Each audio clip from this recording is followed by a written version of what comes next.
Buenas tengan todas y todos. Me llamo Luis Hernando Montes Serna. Este es mi testimonio de fe y de confianza en el Dios de la vida. Muchas gracias por visitarnos y que nos puedan compartir. Bueno, ¿qué decir? ¿Cómo decirles que Dios nos ama y que quiere lo mejor para nosotros?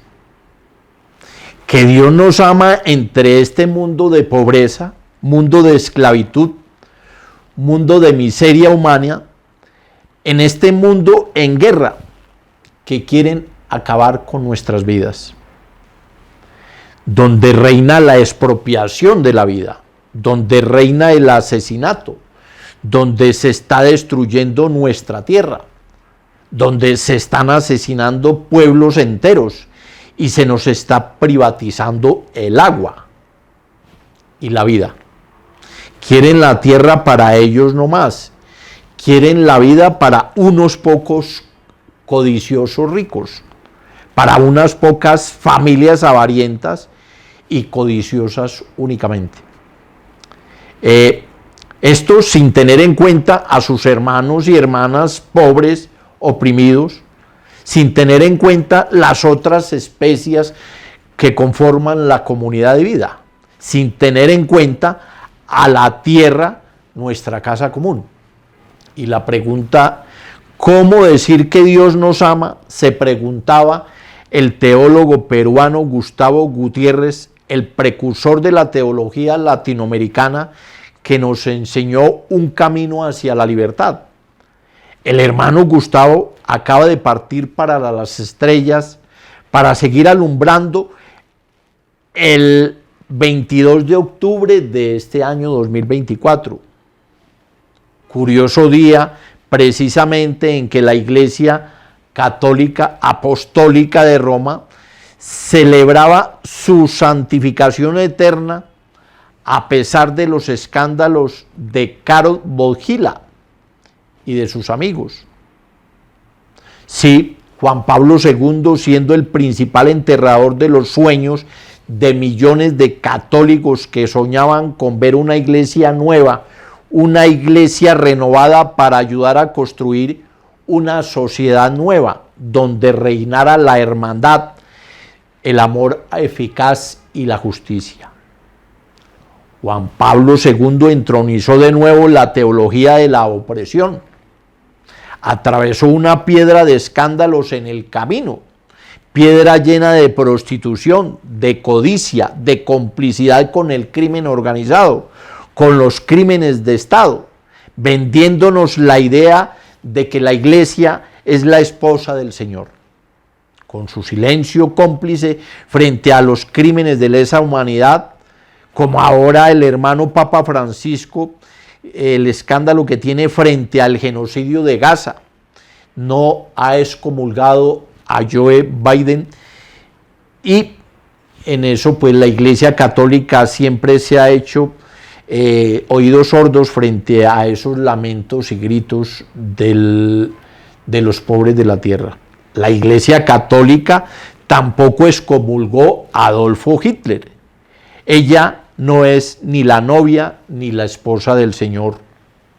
Estos escándalos, esta piedra de escándalos del poder sagrado, lo tenemos que arrojar al mar. La fe sigue viva en el Dios de los pobres de la tierra, el de los oprimidos, el Dios que lucha por su libertad.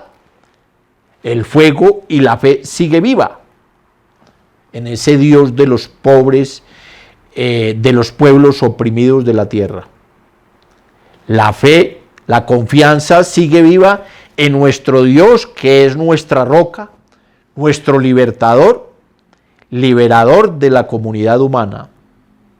Nuestro Dios es misericordioso, es el clemente, amoroso Padre y Madre de nuestra vida.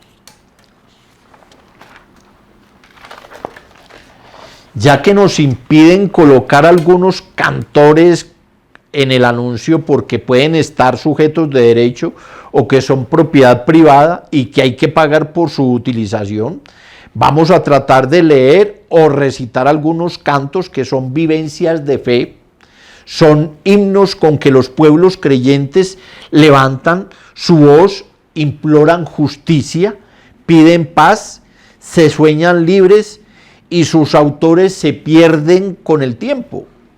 Son tesoros de la humanidad. Entonces es importante que recuperemos estos cantos, son nuestros, y tomémonos la libertad de hacerles arreglos si queremos a la letra o a la música, y hagámoslo parte de nuestro canto, de nuestro lamento, y canto nuevo para nuestras esperanzas. Entonces este es el Salmo 146 que está en la Biblia de Jerusalén, y pues a veces le hacen arreglos, pero generalmente hay que recuperar. Alegrémonos, festeja alma mía Yahvé. A Yahvé mientras viva alabaré, mientras exista cantaré para mi Dios. No pongamos la confianza en los ricos, en un ser humano incapaz de salvar, exhala su aliento, retorna a su barro. Ese mismo día se acaban sus planes. Feliz quien se apoya en el Dios de Ismael, el de Jesús, el de Isaac, el de la humanidad, quienes tienen su esperanza en Yahvé su Dios, que hizo el cielo y la tierra, el mar y cuanto hay en ellos, que guarda por siempre su lealtad, que hace justicia a los oprimidos, que da pan a los hambrientos. Yahvé libera a los condenados de la tierra. Yahvé abre los ojos a los ciegos. Yahvé endereza a los encorvados. Yahvé protege al forastero, sostiene al huérfano y a la viuda, sana los corazones quebrantados y venda sus heridas. Yahvé sostiene a los humildes, abate por tierra a los despiadados, atará con cadenas a sus reyes, con grillo de hierro a sus magnates. Inclina Yahvé tus cielos y desciende, toca las montañas y que echen humo. Feliz el pueblo a quien así sucede. Feliz el pueblo cuyo Dios es el amor justo de Yahvé. En estos anuncios pues he sacado algunas páginas que he leído de unos textos y pues son demasiado extensos, pero informo sobre esa forma del escritor decir las cosas, que algunos no lo tienen, para que nos formemos y tengamos un pensamiento mucho más crítico. Entonces me permito leer una parte de la historia del Islam de Hans Kuhn, un tema bastante actual. Nos dice Hans Kuhn lo siguiente.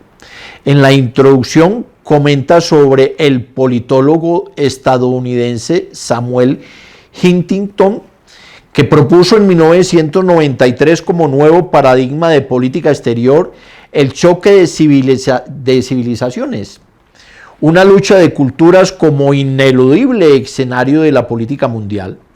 El asesor del Pentágono pronosticó que el choque entre Occidente y el Islam sería inevitable y especialmente peligroso.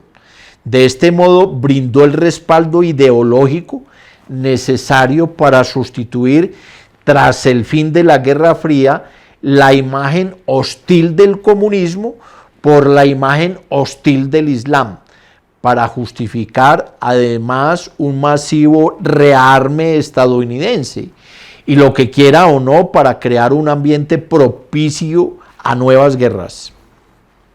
Ya un año antes del artículo de Huntington, en 1992, justo después del deslucido final de la Primera Guerra de Irak, bajo el mando del presidente Bush padre, y 10 años largos antes del comienzo de la Segunda, en Estados Unidos un pequeño grupo de ideólogos y políticos neoconservadores sedientos de poder, habían comenzado a preparar en el terreno ideológico una posible guerra preventiva en aras de asegurar reservas del crudo, la hegemonía estadounidense y la seguridad de Israel.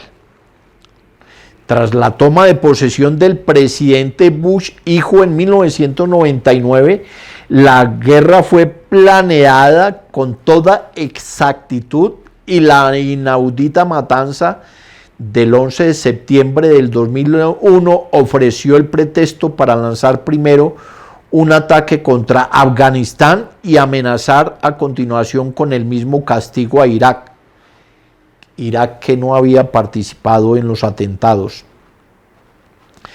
Tras esforzarse en vano por obtener la aprobación del Consejo de Seguridad de las Naciones Unidas y tras una verdadera campaña de mentiras en lo atingente a las razones y objetivos de la guerra, el 18 de marzo del 2003, la administración Bush, violando el derecho internacional y en contra de la opinión pública mundial, pero apoyada por la Gran Bretaña, con su ministro Tony Blair y Aznar de España, inició con un uso masivo de violencia la guerra contra Irak, una guerra que en apariencia no tardó en ganar.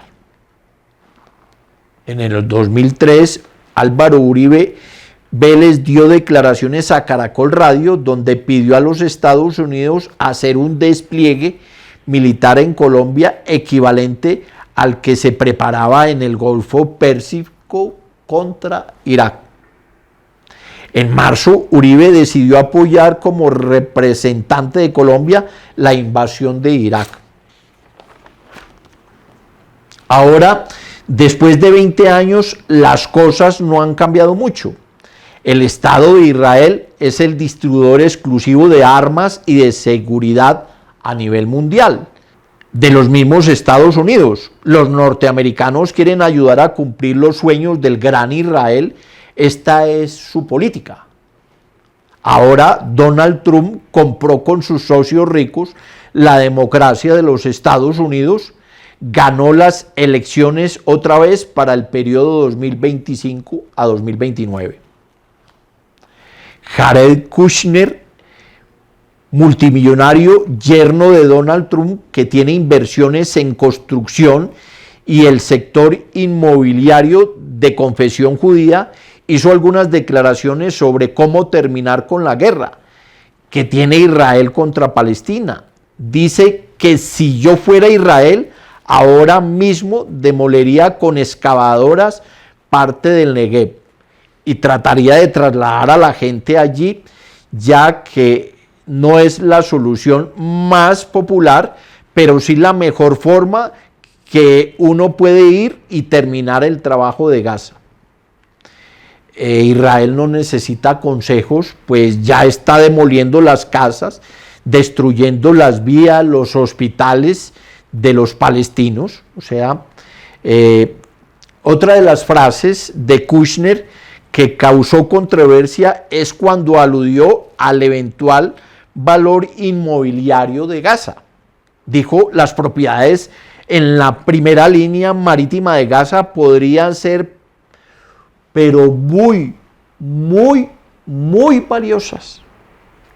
O sea, el sueño de esta codiciosa tribu es hacer urbanizaciones, centros comerciales con un templo que tenga muchas registradoras para exclusivos clientes ricos, de pronto arrepentidos, con edificios y calles bien pavimentadas, con los cadáveres con sangre de niños y niñas, mujeres y ancianos, hombres del pueblo palestino. Y que de pronto se llame el nuevo Monte Sión. Vaya forma de evangelizar, de acercarnos a su Dios. Nuestro Dios ve y está bien informado de lo que hacen. Él es el clemente, el misericordioso y es también el Dios que ama la justicia. En el Antiguo Testamento está la historia de varios profetas que se han levantado y han exigido y han denunciado los gobiernos de Israel, las pretensiones de los reyes de Israel y los que administran ahí o se hacen como reyes. Es el caso del profeta Oseas del año 730 al 720 aproximadamente. Y leyendo pues nos puede dejar enseñanzas independiente del tiempo transcurrido del comportamiento de Israel. Oseas arremete sobre todo contra las clases dirigentes de la sociedad, los reyes elegidos en contra de la voluntad de Yahvé. Han degradado con su política al pueblo elegido. Los sacerdotes ignorantes y rapaces llevan el pueblo a su ruina. Oseas condena las injusticias y las violencias. Dice Oseas: escucha la palabra de Yahvé, hijos de Israel, que Yahvé pone pleito a los habitantes de esta tierra, pues no hay fidelidad, ni amor, ni conocimiento de Dios en esta tierra, sino perjurio y mentira, asesinato y robo, adulterio y violencia, sangre y más sangre. Por eso la tierra está en duelo y se marchita cuanto hay en ella y habita. Las bestias del campo y las aves, hasta los peces desaparecen. Por eso los he hecho trizas por medio de los profetas, los he castigado con las palabras de mi boca, y mi juicio surgirá como la luz. Porque yo quiero amor y no sacrificios, conocimiento de Dios mejor que holocaustos. También Oseas habla de la perversión religiosa y política de Israel. Yahvé pone pleito a Judá y castigará a Jacob por su conducta. Efraín dice: sí, me he enriquecido, he amasado una gran fortuna. Oseas afirma: pero de todas sus ganancias ninguna encontrarás, debido a la injusticia con la que se ha hecho culpable. Aunque Efraín dé fruto en medio de sus hermanos, soplará el levante, se levantará del desierto el viento de Yahvé, que secará su manantial y agotará su fuente. Él arrebatará el tesoro, todos los objetos preciosos. Esta es palabra de Yahvé. ¿Y qué nos dice el Corán? Escrito pues 600 años después de Cristo.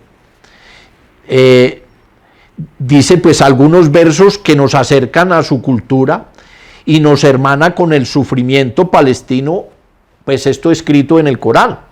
Por ejemplo, la Sora 4 dice el verso 35: por esta causa prescribimos a los hijos de Israel que quien matare a una persona sin que fuese por otra, o por extender el escándalo por la tierra, fuese juzgado como si hubiese matado a todo el género humano. Quien lo resucitase fuese recompensado como si hubiese resucitado a todo el género humano. El verso 158: vuestros dioses son un solo Dios, no hay dioses fuera de él, él es el clemente, el misericordioso. En Azora 2, el 276, quienes comen de la usura no se incorporarán el día del juicio.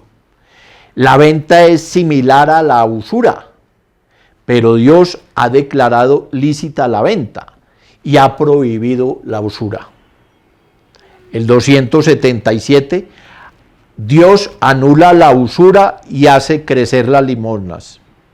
En el 278, oh los que creéis, temed a Dios y renunciad a lo que falta por cobrar proveniente de la usura, si sois creyentes.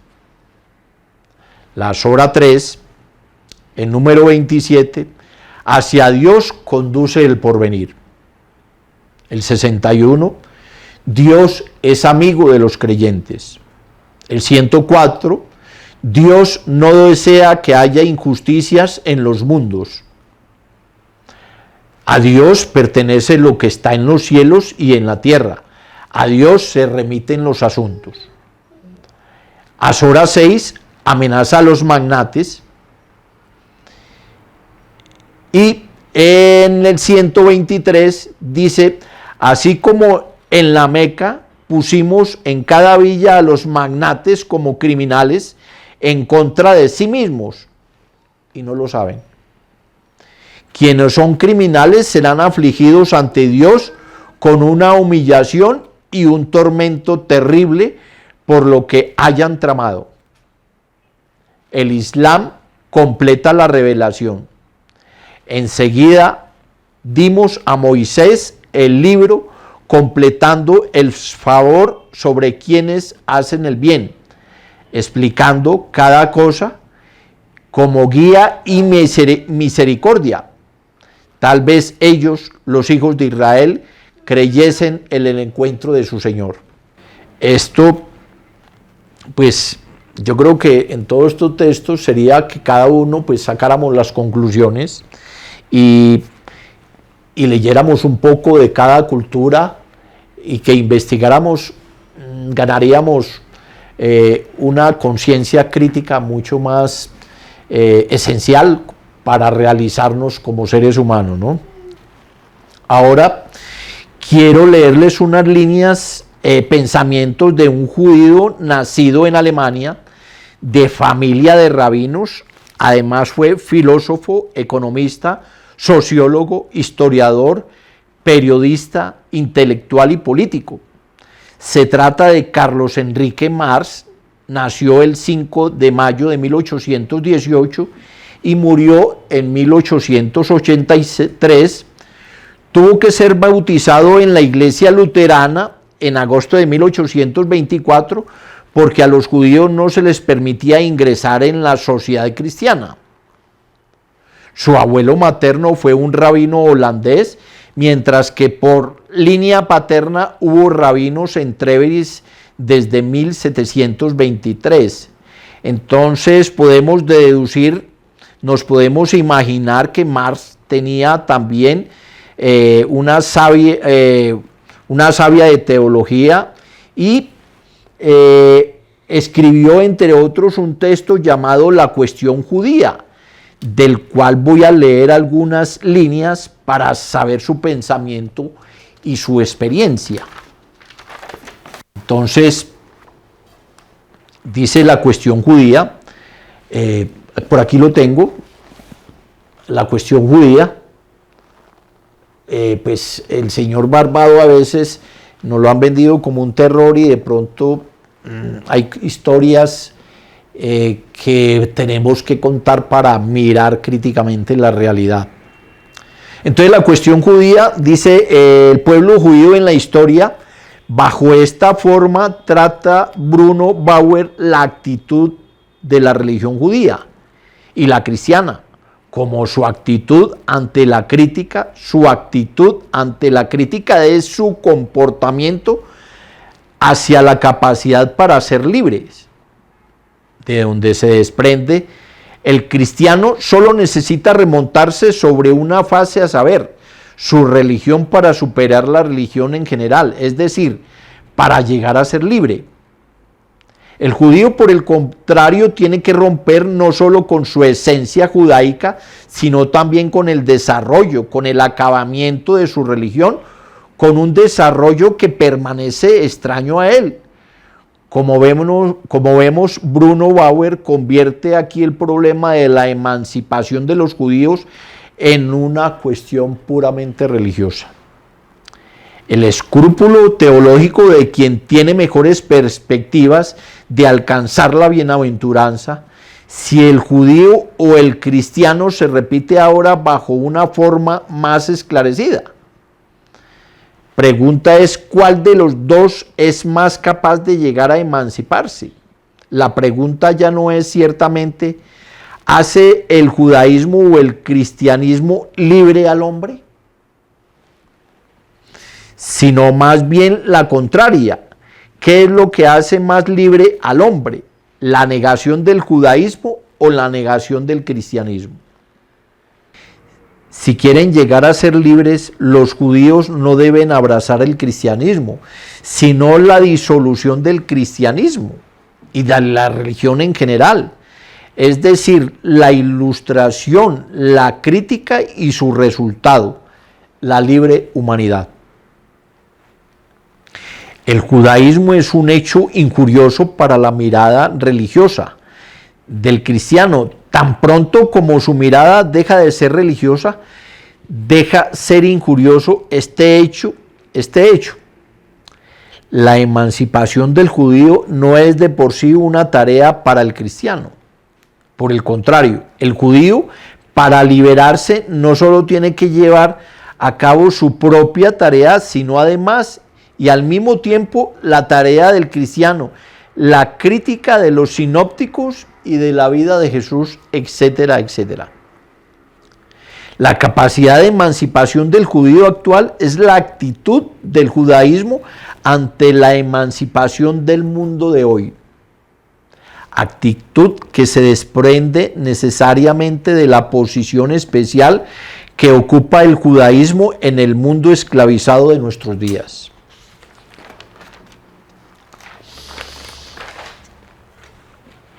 Fijémonos en el judío real que anda por el mundo, no en el judío sabático como Bauer, sino en el judío cotidiano. No busquemos el misterio del judío en su religión, sino busquemos el misterio de la religión en el judío real. ¿Cuál es el fundamento secular del judaísmo? La necesidad práctica, el interés egoísta. ¿Cuál es el culto secular practicado por el judío? La usura. ¿Cuál es su Dios secular? El dinero. Pues bien, la emancipación de la usura y del dinero, es decir, del judaísmo práctico real, sería la autoemancipación de nuestra época. El judío se ha emancipado de la manera judaica, no solo al apropiarse del poder del dinero, sino por cuanto que el dinero se ha convertido a través de él y sin él en una potencia universal.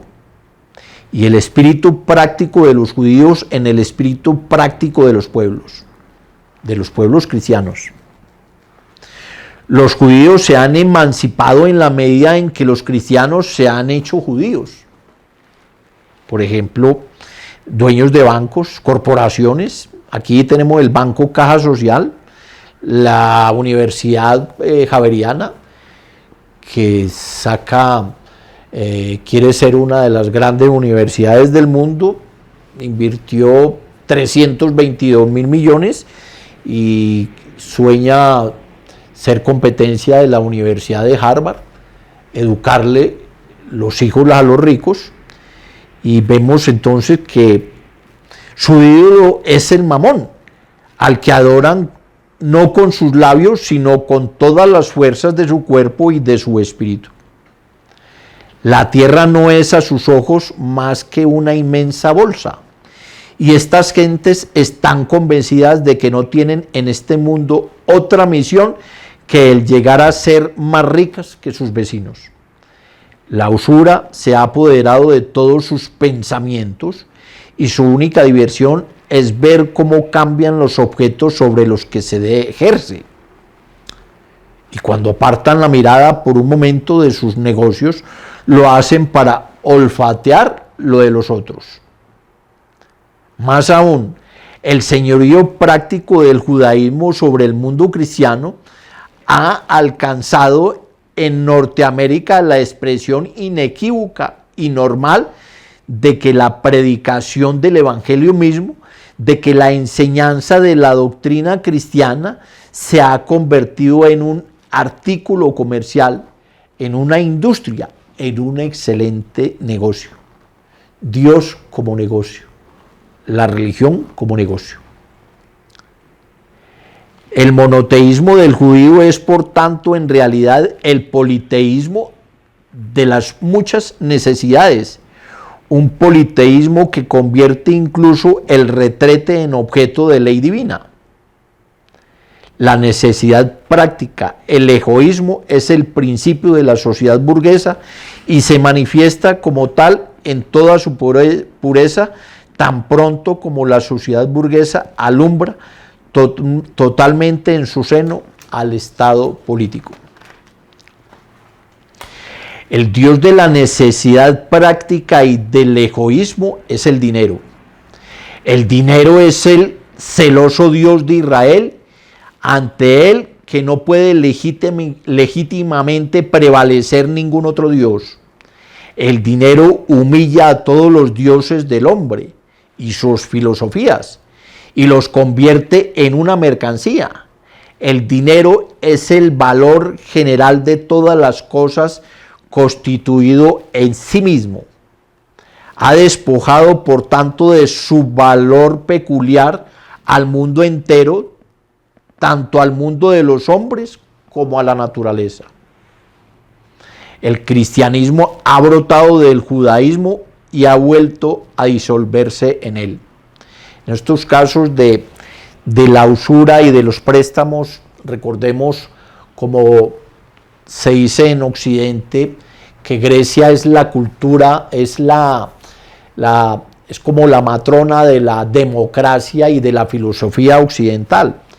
En esto vemos como un país, Grecia, está endeudado con la banca internacional, debe cerca de 400.000 millones de dólares, no hay cómo pagarlos, le están cobrando hasta el aire y los griegos tienen una situación muy, muy lamentable gracias al interés o a la usura.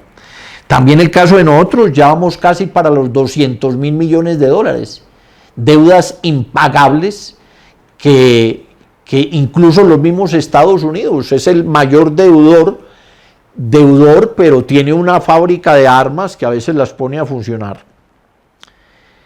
Entonces, el cristiano fue desde el primer momento el judío teorizante. El judío es, por tanto, el cristiano práctico, y el cristiano práctico se ha vuelto de nuevo judío. Entonces, ahí está un texto pequeñito, me costó 10.000 pesos, pero tiene mucha información, y si es escrito hace mucho tiempo, pues mira la actualidad viendo la situación, y eso es impresionante. Entonces, es interesante que empecemos a buscarlo, yo creo que debe estar en internet. Ya para terminar, sería de nuevo cerrar con un canto para llamar a la esperanza en estas Navidades. Es el Salmo 72 y dice más o menos lo siguiente, abreviado: confía, oh Dios, tu juicio al Hijo del Hombre, al Hijo del pueblo tu justicia, que gobierne rectamente a tu pueblo, a tus humildes con equidad. Produzcan los montes abundancia, prosperidad para el pueblo las colinas. Defenderá a los humildes del pueblo y salvará a la gente pobre y aplastará al opresor. Florecerá en sus días la justicia, prosperidad hasta que no haya luna. Pues librará al pobre suplicante, al desdichado y al que nadie ampara. Se apiadará del débil y del pobre, salvará la vida de los pobres. Muchas gracias. Somos yavistas, somos seguidores del Dios de la vida, que también es el Dios de las víctimas de la historia. Somos seguidores de Yahvé.